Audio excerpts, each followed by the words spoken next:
시청자 여러분 안녕하십니까? VOA 뉴스투데이 시작합니다. 미 상원의 2020 회계연도 국방수권법안에 북한의 국제금융망 접근을 원천 봉쇄하는 대북제재 강화 내용이 전격적으로 추가됐습니다. 약 2년 전부터 추가됐던 초당적 법안인데 이 북한과 거래하는 중국 대형은행을 겨냥한 강력한 조치를 담고 있습니다. 첫 소식 이조은 기자가 준비했습니다. 북한의 국제금융망 접근을 원천 봉쇄하기 위한 취지로 마련된 대북제재 강화법안이 상원의 새 회계연도 국방수권법안에 포함됐습니다.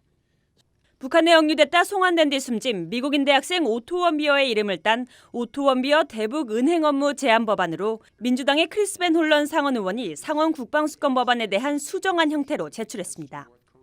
브링크 액트라고도 불리는 이 법안은 북한과 거래하는 모든 개인과 기업에 부과되는 세컨더리 보이콧, 즉 3자 금융 제재를 대폭 강화하고 제재 시행에 법적 구속력을 부과하는 내용을 골자로 하고 있습니다. 의원들은 금융거래 봉쇄를 통한 북한 정권의 자금줄 전면 차단을 목적으로 이 법안을 약 2년에 걸쳐 추진해왔습니다. 북한의 도발이 이어지던 2017년 중순 상하원에서 처음 각각 발의돼 상원 은행위와 하원 본회의를 압도적 찬성으로 통과했지만 상원 본회의 표결에 붙여지지 못해 처리가 무산됐었습니다. 벤 홀런 의원은 하노이 2차 미북 정상 합의 결렬 이후 닷새 만에 브링크 액트를 재상정했습니다.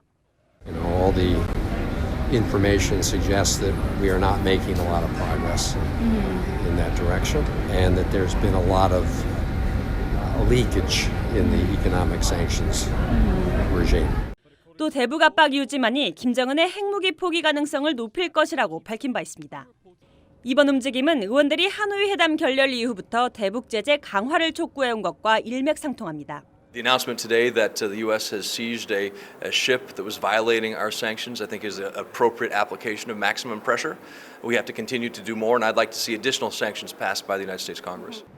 의회는 9월 말까지 국방수권 법안을 통과시켜야 하기 때문에 브링크 액트가 올해 안에 의회를 통과할 가능성은 상당히 높습니다. VOA 뉴스 이조은입니다. 시진핑 중국 국가주석이 이번 주 북한을 국빈 방문하죠. 이 중국이 한반도에 대한 영향력 유지를 위해 비핵화 협상을 진전시키려 할 것이라는 분석이 나왔습니다. 또 이를 통해 중국은 미국과의 무역 갈등 국면에서 지렛대를 얻으려 할 것이라는 분석도 있는데요. 김칸희 기자가 취재했습니다. 데니스 와일더 전 백악관 아시아 담당 선임보좌관은 시진핑 중국 국가주석이 트럼프 대통령과 만나게 되는 G20 정상회의 전 북한 방문은 전략적인 움직임이라고 분석했습니다. 비핵화 협상 교착 국면에서 중국의 역할을 보여주고 미국과의 무역 갈등도 도움을 얻으려는 전략적 효과를 노리고 있다는 설명입니다. Perhaps help to bridge some of the gaps between the United States and North Korea. Will demonstrate to the United States and to Trump why it's important to resolve the trade issues. I think that is very much in the Chinese minds as they scheduled this visit at this moment. 와일더 전 보좌관은 이어 미국은 중국을 통해 북한의 협상 재개 의사를 전하고 중국은 비핵화 협상의 진전을 위해 북한 김정은 위원장에게 협상장으로 다시 나올 것을 압박할 것이라고 내다봤습니다. 보니 글레이저 전략국제문제연구소 아시아 담당 선임연구원은 중국은 비핵화 협상 재개를 지지하는 역할을 할 것이라고 내다봤습니다. 북한 비핵화와 한반도에 대한 중국의 영향력 유지는 중국의 중요한 국익 중 하나라는 설명입니다. If there is no resumption of these U.S.-North Korea negotiations, there's always a risk that things slide backwards in a very negative direction. And that could include Kim Jong-un resuming long-range ballistic missile testing, nuclear testing, and then very strong reactions from the United States. 시 주석은 유엔 결의에 위반되지 않는 인도주의 지원을 하면서 북한이 미국과의 외교를 포기하지 않도록 경제적인 영향력을 꾸준히 유지할 것이라는 분석도 나옵니다. But one area where China is unfettered is in any kind of humanitarian aid response to North Korea. The risk for China, they want North Korea to be desperate enough that they don't give up diplomacy.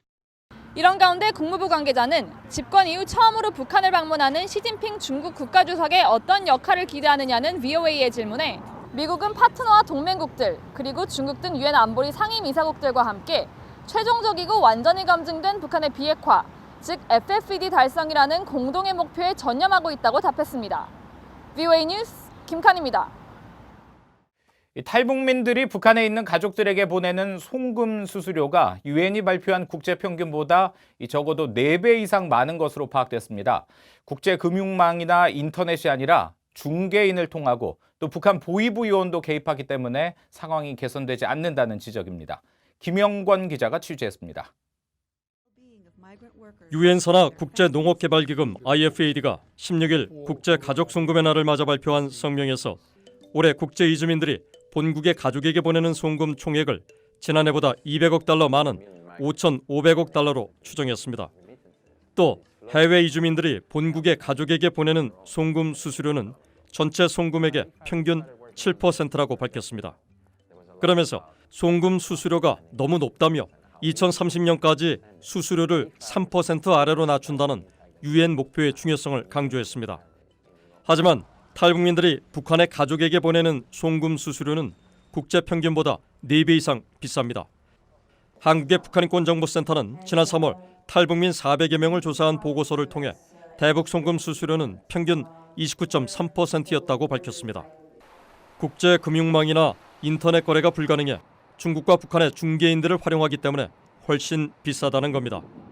대북 송금 사정을 잘 아는 탈북 난민 사라 씨는 17일 VOA에 북한의 국가보위성 요원들이 대부분 송금에 관여하기 때문에 수수료가 전체 송금액의 절반을 넘을 때도 많다고 말했습니다. 이 돈 작업이 다 보위부가 가난하거든요. 거의 100%가 보위부 가난하거든요.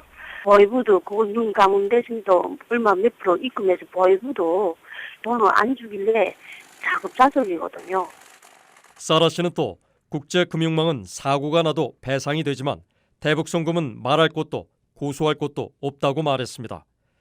북한 전문가들은 탈북민들의 송금은 북한 사회에 다양한 영향을 미친다고 말합니다.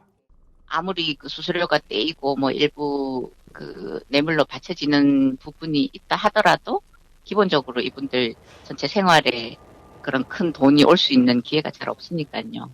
북한인권정보센터 측은 탈북민들 가운데 작년에 송금한 125명은 일회 평균 2,450달러를 북한의 가족에게 보냈다고 밝혔습니다. 전문가들은 탈북민들의 송금이 가족의 생계뿐 아니라 대북 정보 유입, 장마당 활성화 등 북한 변화의 기폭제가 된다고 강조했습니다. VOA 뉴스 김영권입니다. 북한이 보유한 핵탄두 추정치가 지난해 10기에서 20기에서 올해 20에서 30기로 늘어났다고 스웨덴의 스톡홀름 국제평화연구소가 밝혔습니다. 연구소는 17일 발표한 2019 세계 핵 군비 보고서에서 이같이 추산하며 북한은 핵무기 보유 관련 정보를 전혀 공개하지 않고 있다고 설명했습니다. 그러면서 전 세계적으로는 핵탄두 수가 줄었지만 기능 고도화로 핵무기의 역량은 강화됐다고 밝혔습니다. 또 올해 초 현재 미국과 러시아, 영국, 프랑스, 중국, 인도, 파키스탄, 이스라엘 그리고 북한 등 9개 나라가 보유한 핵탄두 수를 13,865기로 추산하며 이 수치는 지난해보다 600여 기 감소한 것이라고 덧붙였습니다. 이 불법적으로 북한 석탄을 수출하다가 미국에 억류된 북한 선박 와이즈 어네스토가 미국령 사모아의 수도 파고파고 항구에서 1km쯤 떨어진 해상에 닻을 내리고 정박해 있는 모습이 VOA 취재 결과 확인됐습니다. 선박의 앞머리는 부식이 된 모습이며 정상 운항 때 수면 밑으로 잠기는 배의 키와 흘수는 화물과 연료 등을 제거해 수면 위로 올라간 상태입니다. 최근 영상을 제보한 현지 주민 이현희 씨는 첫 일주일간 선박은 항만에 계류된 채 조사를 받았고 그 이후 현재 위치 해상에 정박된 상태로 머물러 있다고 말했습니다. 현재 해상에 정박해 있는 와이즈 어네스토는 민간 보안업체가 24시간 감시하고 있는 것으로 알려졌습니다.